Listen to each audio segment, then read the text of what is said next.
Hey everybody, Daniel here. Hope you're doing good. Welcome to our new series entitled Apologetics 101. We're going to be dealing with, is there evidence for the Christian faith? Is there evidence for the Christian faith? And today we're dealing with the question, does God exist? The statement by Richard Dawkins says this: belief in God is not only a delusion, but a pernicious one.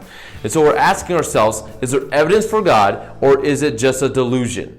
Is there evidence for God, or is it just a delusion? So we're looking at these next couple weeks, one argument per week for evidence for God's existence. The first one today we're dealing with is called the Cosmological Argument. It's laid out like this. It says this: whatever began to exist has a cause. The universe began to exist, therefore the universe has a cause. So the first statement, whatever began to exist has a cause, is basically stating something cannot come out of nothing. All right, let me give you a simple example. A table cannot come out of nothing. Something caused that table to exist. So whatever began to exist, something caused that thing to begin to exist. The second thing it states is the universe began to exist. The universe began to exist. People before used to believe the universe was eternal, but through the development of science and philosophy, it's shown this is not actually true. Science and philosophy point to the reality that the universe has a beginning.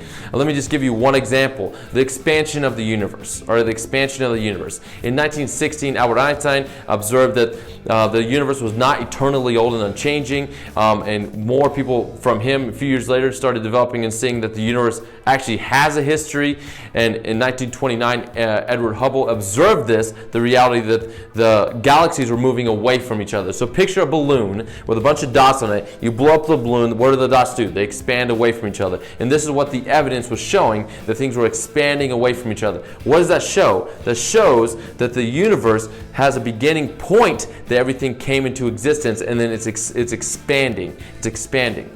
All right? And so it's showing that it's not eternal. It's not eternal, but it has come into existence. All right? So now we got to ask the question. So we see that the universe began to exist. Now we're going to ask, what caused the universe to exist? And there's really two explanations people give. All right. The first one is it caused itself. It caused itself. But stating something caused itself is really kind of an absurd answer. All right. It's again stating like the table caused itself to exist. That doesn't make a lot of sense. All right? Something does not cause itself. A table does not cause itself. Always something else outside of whatever that is caused it. Someone made the table. All right? So the statement that nothing created everything is a non-answer. The universe is here, and our experience and observation is that things don't create themselves. All right? So we see that it caused itself is not really an answer. So the next answer is something or someone caused it. Something or someone caused it.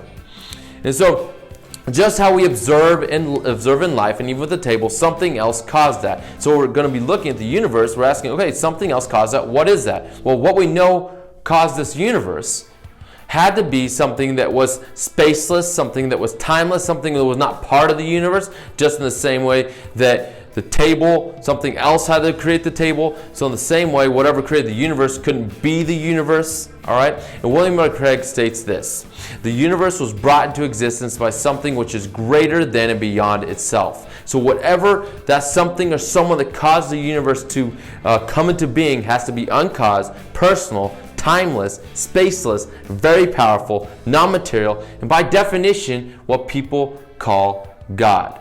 So the evidence that we see for the universe's existence points to the reality of God being real. All right, we'll deal with another argument for the existence of God next week, and I hope to see you then.